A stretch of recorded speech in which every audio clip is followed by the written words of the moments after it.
Okay students, आज फेरि पनि अर्को क्वेसन लिएर आएको छु जुन चाहिँ सेम एक्सरसाइज 5.1 को क्वेसन नम्बर 2 को बी देखि ए चाहिँ गराइसकेको छु। ए हैन, ए को मैले गराइसकेको छु। आज बी को, अनि बी मा के दिएको छ त, the length of the base of a square based pyramid is 30 cm and its slant height is 17 cm.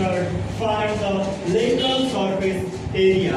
के निकाल्नु भनेको छ त, find the lateral surface area निकाल्नु भनेको छ, lateral surface area.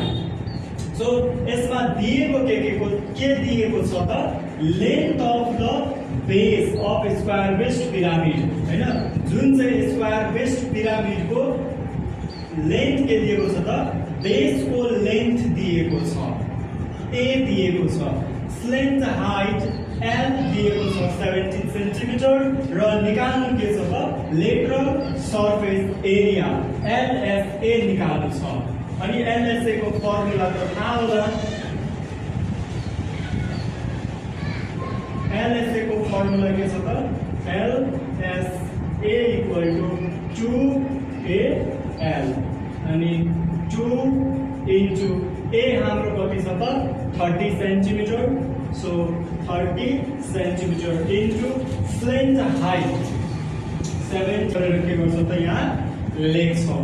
So SA को लेटरल सर्फेस एरिया को फर्मुला लगाउने 2AL, अनि 2 अनि ए हाम्रो कति छ त, ए 30 सेन्टिमिटर इन्टु एल कति छ त, स्लेन्ट हाइट कति छ त, 17 सेन्टिमिटर। सो 17 सेन्टिमिटर, अनि यस सबैले मल्टिप्लाई गर्छ त हाम्रो आउँछ 1020 सेन्टिमिटर स्क्वायर।